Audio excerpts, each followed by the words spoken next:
How we doing, guys? Welcome to DT's Daily. Now, on today's show, we're going to be talking about Watford's Troy Deeney because he has refused to return to training because of concerns with his son's health. We're also going to be talking about the coronavirus tests across the Premier League because there's been 6 positive results.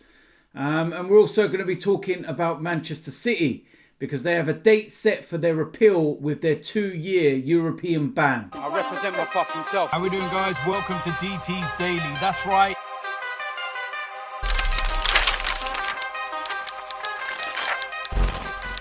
So the first place we're going to start is Watford and their captain Troy Deeney because he has said that he will not be returning to training this week because of concerns over his son's health. Now, Premier League clubs unanimously voted in favour of resuming training in small groups from Tuesday as English football's top tier plots to return to action amid the coronavirus pandemic. Watford players are expected back on Wednesday at the earliest, but Deeney has said that he is unwilling to train in the current circumstances due to concerns he raised during a Premier League meeting featuring all 20 captains. We are due back in this week. I've said I'm not going in. It's nothing to do with financial gain. When I go into full detail about my personal situation, everyone will go, no problem. My son is 5 months old. He's had breathing difficulties. I don't want to come home and put him in any more danger. You've got to drive in your own kit. You can't have showers and then drive back in the same dirty kit that you have got. If I'm putting my clothing in my son or my missus' laundry, it's more likely to be in the house.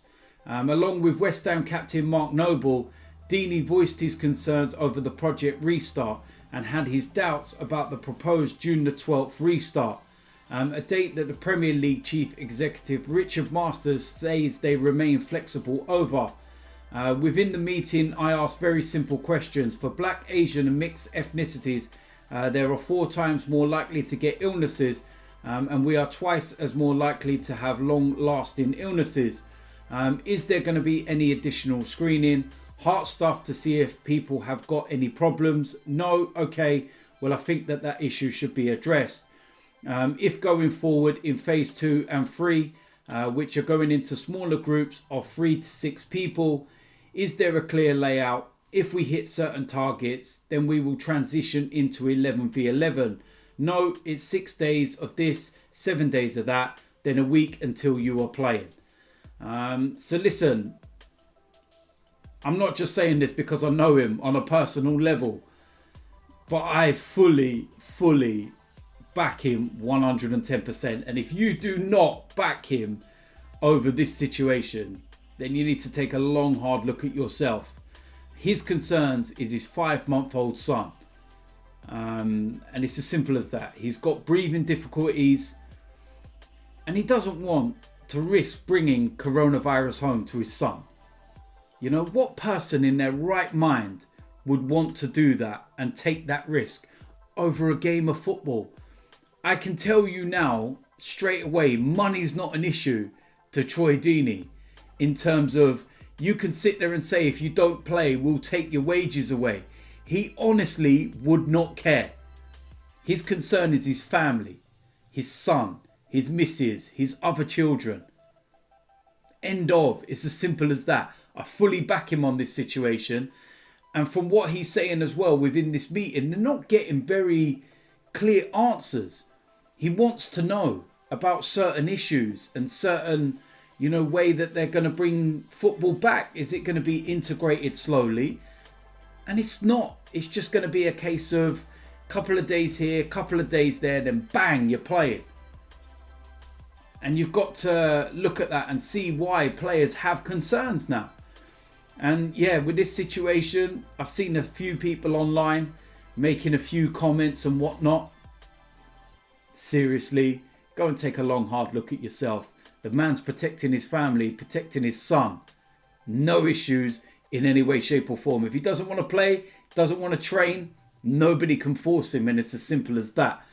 So pretty straightforward. And that leads me on to the next story because, of course, over the last couple of days, they've been testing staff and players across the Premier League. There's been 748 tests and there's been 6 positive results come back. Now, on the face of it, you look at that and you think that's not great. It's actually less than 1%. But again, it's not great.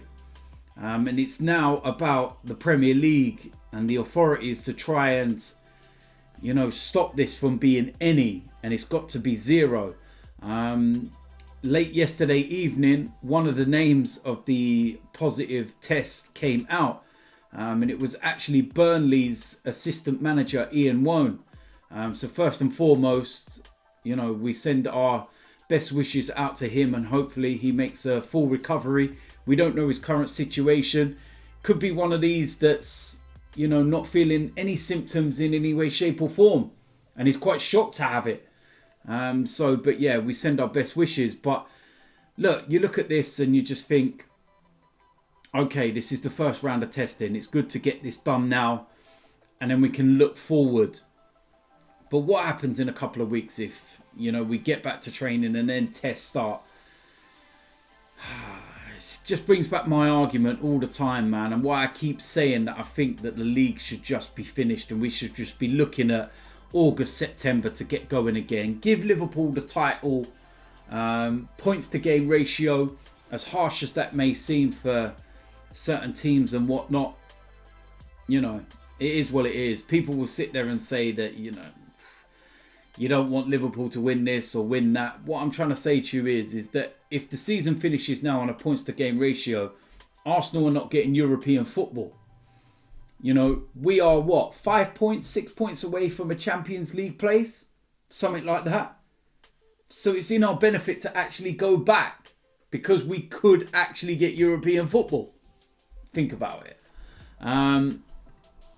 Last piece of news actually speaks about the Champions League. It's Manchester City because, of course, they've been banned for 2 years, but they have appealed. And Manchester City's appeal against a 2-year ban from European football will be heard by the Court of Arbitration for Sport on June the 8th to the 10th. City were handed the ban and fined 24.9 million in February for serious breaches of UEFA's financial fair play and club licensing regulations after being found guilty by an adjudicating chamber for the club's financial control body. In a statement, UEFA said City overstated its sportsmanship revenue in its accounts and its break-even information submitted to UEFA between 2012 and 2016. So, pretty straightforward. My personal opinion on this is that Manchester City will not get the ban overturned. I feel that they may well have it reduced from 2 years to 1. You look at the Chelsea situation with the transfer ban, and they won on an appeal, and they got it, shortened, so they're allowed to, sign players now and whatnot. And I feel that Manchester City, I don't think that they will get the ban overturned completely. I feel that it will be 1 season.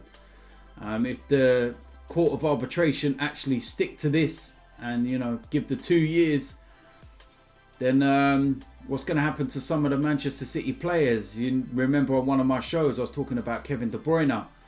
And, 1 year, he could deal with that. But 2, he might have to look elsewhere because careers are quite short. And 2 years is a long time in football. It'd be interesting to see what happens. And, of course, if that, ban gets upheld and they do...